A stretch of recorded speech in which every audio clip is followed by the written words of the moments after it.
Good afternoon, ladies and gentlemen. Welcome to another Propagandacast. I'm your host, Imperial Dane.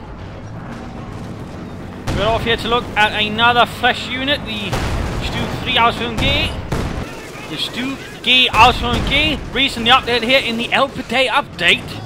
As some of you know, one unit actually wanted to sort of do something on since, well, it's one of my favourite units, of course, but obviously also because, you know, it's actually rather seen some changes than a bit in its role. It's more of an actual assault gun now than just a tank destroyer, which of course, so to a certain extent, rather than changes how you utilise it. You certainly need to be a lot more careful depending on what you actually know your opponent has. And you might be wondering, well, what are these changes then to the StuG, Dane? What are they?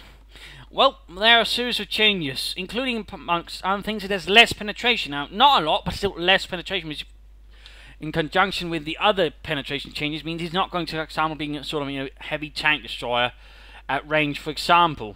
Though it still has a high rate of fire, still a decent range, so I mean its con will still, for example, be able to sort of deal with medium armor to a certain extent, but, you know, it's not going to be something that will slug it out with enemy armor, because it also has less frontal armor and it has less health.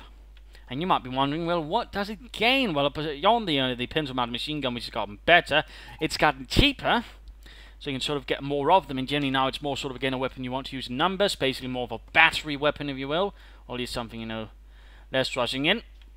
But it also gained less scatter, which means it's actually noticeably more effective against infantry because the shots will veer off less and will thus be a much more nasty anti-infantry weapon. It also makes it reasonably useful in clearing out support weapons.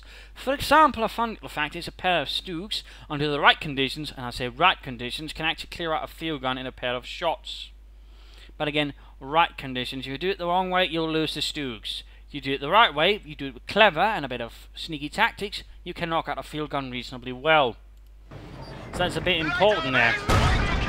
But it certainly means you can't use it like a tank at all anymore. I mean, now really can't really take many shots from anything.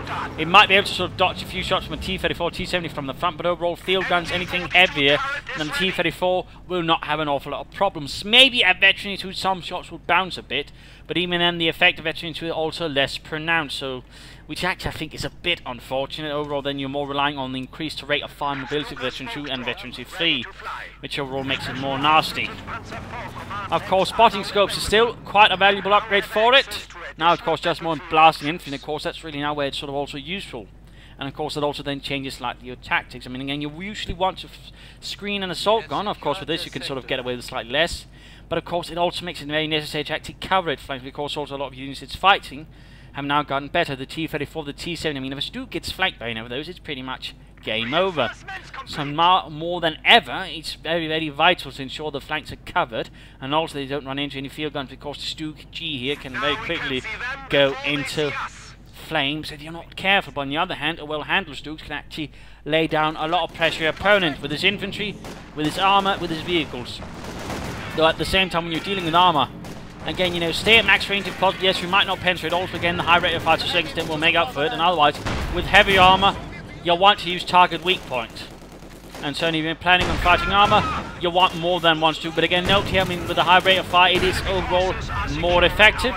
It will do more damage and will much more heavily punish enemy infantry, which is really what you want with the StuG.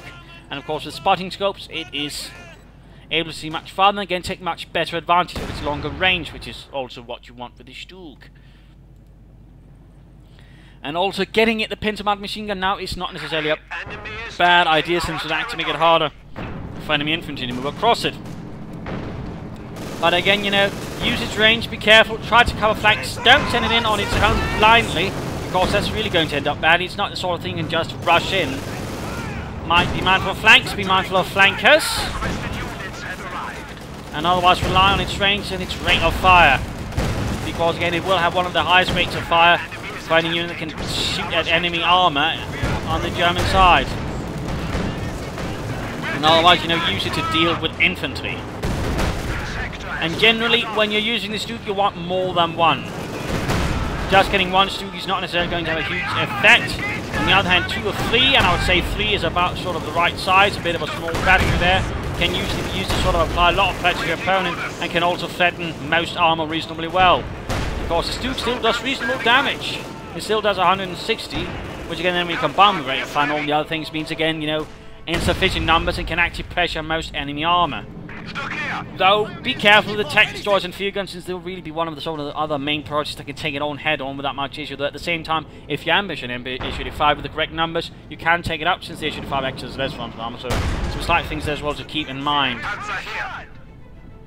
And again, you know, target weak point is your friend. Target weak point is your friend. Repeat after me. Target weak point is your friend. Alongside also, this StuG is not a tank. If you try to tank with it, you're going to end up in tears. Your opponent will also end up in tears, but that's because he's laughing. So that's a slight difference there as well. I mean, if you can play a bit aggressive, then it's great with the spotting scope, but even then you have to play a bit sensibly with it.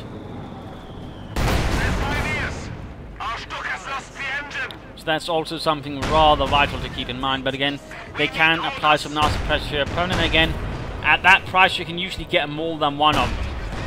And that way, you know, apply some nasty, unfriendly pressure upon your opponent. So that's really why you want to sort of utilize this StuG.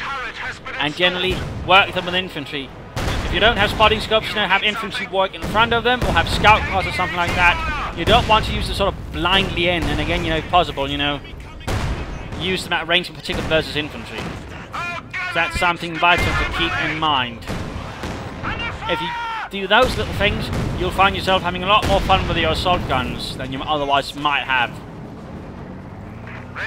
Of course, be mindful of mines and all that, but again, you know, pair of StuGs shooting at the same target can generally be a bit demoralizing to your opponent, in fact. So a little fun fact there. And again, I mean, the active veterans up think faster now, due to some of those changes as well, so that also helps a bit. But again, target weak point, it allows you again those free shots on tanks.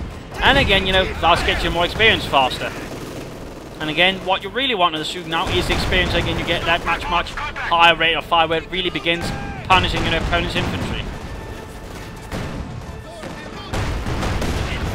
And there we go, I mean, quickly tearing through an enemy infantry squad, but again, can't take a lot of hits now.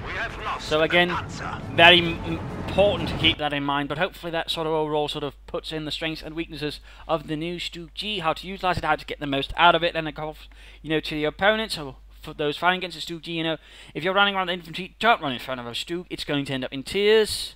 And again, you know, just like with the other way, you know, your opponent will be in tears because he's laughing. Do not underestimate the StuG versus infantry now, or even versus support weapons under the right conditions. Try to flank it or engage it with the StuG-5, so again, you know, be careful. If you end up in the right way, the StuG could still end up with a slight advantage if your opponent knows what he's doing. But flank it or deal with it at range. Field guns are a natural enemy of the StuG, but again, you know, again, a pair of StuGs working on the right condition can clear out a field gun, so again, you know, don't send it in alone. Don't send in a field gun alone, otherwise the StuG will tear you a new one unless your opponent is terrible. So those are some things to keep in mind. Not a tank, don't just rush in, unless you have a clear idea what's in there briefly, you know, say air reconnaissance or spotting scope or something. But otherwise, you know, send in units, have screen them, have them cover the flanks, and otherwise just blast away. It's really good now at punishing infantry. And again, that also means the enemy should be careful about with the on-ground infantry on the StuG, in particular against armor. But again, you know, you want about 2 or 3 of them. That's a good number of StuGs. Allows you to put down a lot of pressure. And again, target weak point, particularly when you're dealing with heavy armor. Target weak point. Again, target weak point. It's such an underused ability. Again, it really is important, in particular for something like the StuG, target weak point. So, hopefully people have a better idea of how to use it, how to fight against it. This is Imperial Dating. Cheers, and of course, feel free to, again, you know, request. I'll try to sort of live up to them, but right now I just, you know, want to sort of get some more light on the StuG here and give people a better clear bit, because again, it's really fun now. I really like now. Now it really feels like a proper Sturmgeschütz. So this is Imperial Dating. Cheers, and I'm wishing you all a good day.